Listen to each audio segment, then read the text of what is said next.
Hi, and welcome back to Penguin's View. Now, as most of you will be aware, there was recently a earthquake in Myanmar, formerly Burma, for the older ones, and this radiated out and was felt in areas of China and in Thailand.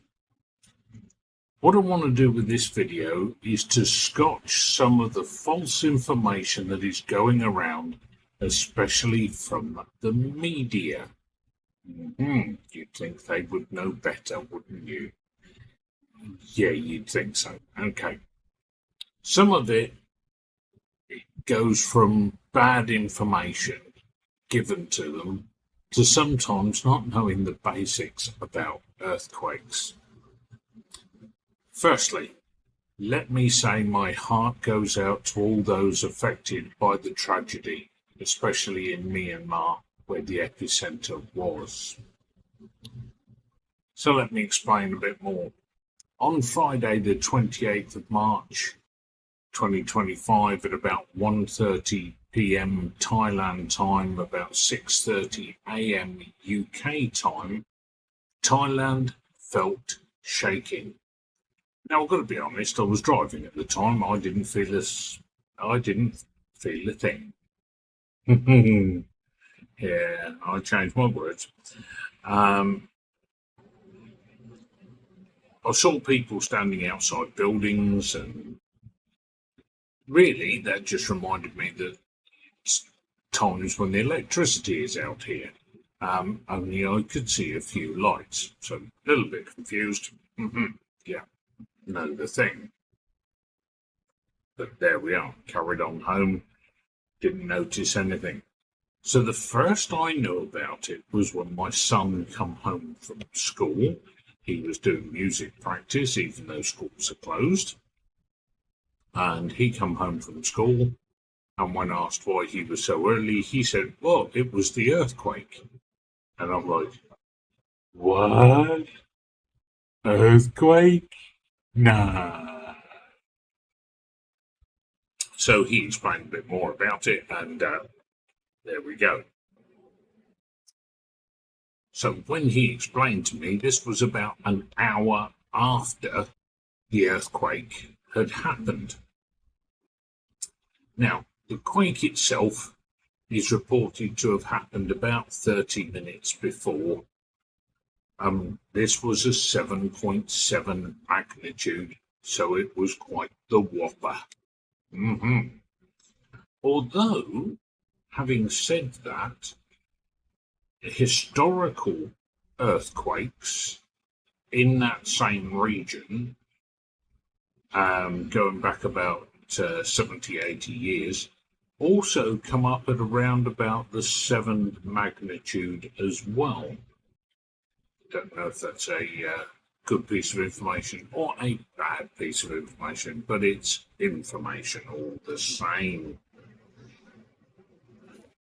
Now, this earthquake was different for a couple of reasons. Well, when I say different, it's more unusual. First thing, when it comes to earthquakes, normally they're quite a long way underground.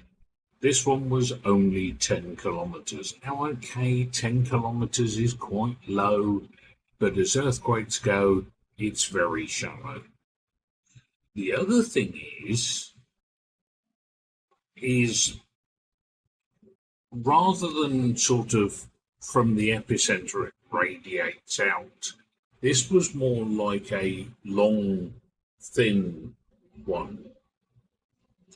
So it radiated out in a different manner to the way it would normally do. This is why places like southern China and Bangkok felt the tremors, because we're a long way from where the epicenter was. I can assure you of that. Now, in southern China, northern Thailand, there was damage, but there was no loss of life, thank goodness. Don't get me wrong, I'm not dismissing the damage. What I'm doing is I'm just saying it could have been a lot worse. In Bangkok, one building collapsed that was under construction, has been under construction for a long time, pre-COVID actually. And there was also a group of 3 skyscrapers that were joined by sky bridges. Now, these sky bridges separated when the building swayed, and the building should sway to stop any major damage. Less reported was the damage in northern Thailand. Even a hospital had major structural support pillars crack.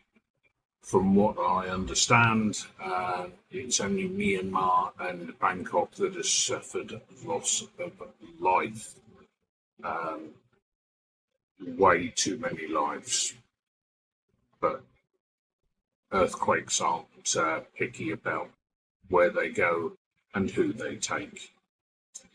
Now, I want to talk about the incorrect information that I have heard or seen in the media since the earthquake. And I'm going to name some names. And the first one was the BBC on the first few hours after the earthquake. They stated that Bangkok does suffer from earthquakes and people participate in events to practice for if they happen. Rubbish. Absolute rubbish. My children, 14 and nearly 13, have never done any of these things at schools. My wife works at a major Bangkok hospital and has never done them either. And she's worked there for many years. So I would have thought hospitals would have been the first place. Sorry, BBC, you got it wrong. But I get it. You try and get the information out as quick as possible, and there are some mistakes that are made. Now, the second one was from a British tabloid newspaper. I won't name any names, but you look in this when you're doing your hair. Daily, obviously. Now, they said the magnitude of the earthquake was 8.2.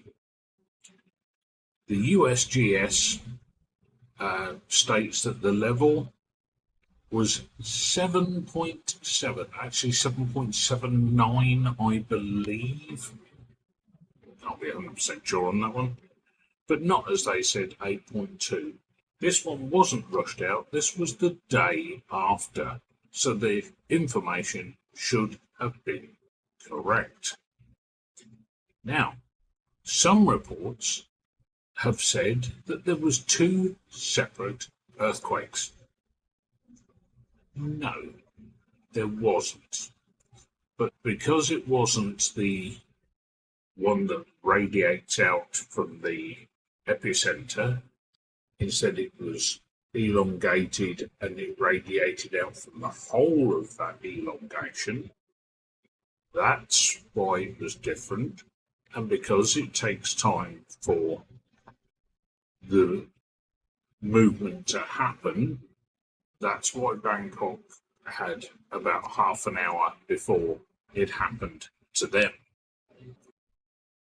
One thing that got me was an Australian TV station where their reporter was shouting at the Thai Prime Minister, "Why was there no warnings? Why was there no warnings?" Well, this is basic lack of knowledge of earthquakes, because you cannot predict earthquakes. They have been trying to do it for well over 100 years, and they still can't do it. And if they can't do it, they can't give out a warning.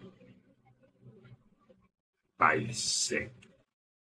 I mean, you can't predict earthquakes, you can't predict aftershocks, and you can't even predict when a volcano is going to erupt. So for anybody to go around shouting, why was there no warning? Why were you not understanding? Is the thing that I would be looking at. But, what would I know? Oh, same as them, I can use Google. There we go.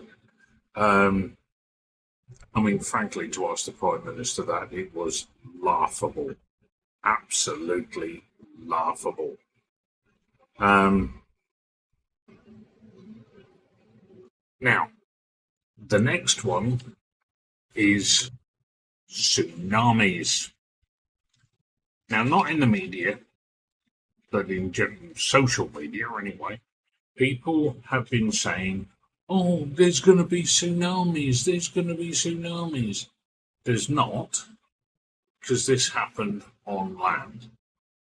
For a tsunami to happen, and it doesn't always, you need to be out to sea in the wet stuff, because a tsunami is a wet thing. It's not a pile of dirt that just comes chasing after you. That would be quite scary. So the thought of a tsunami coming when it's happened on land, sorry, we need to have some basics here.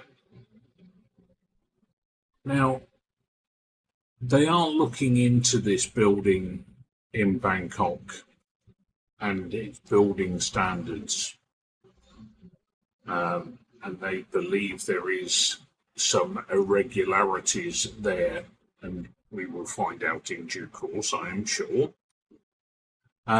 because there were other buildings being erected in Bangkok and they didn't fall over. Only this one. Anyway, again, my thoughts, prayers, and hearts go out to all those that have been affected by this terrible earthquake. TTFN.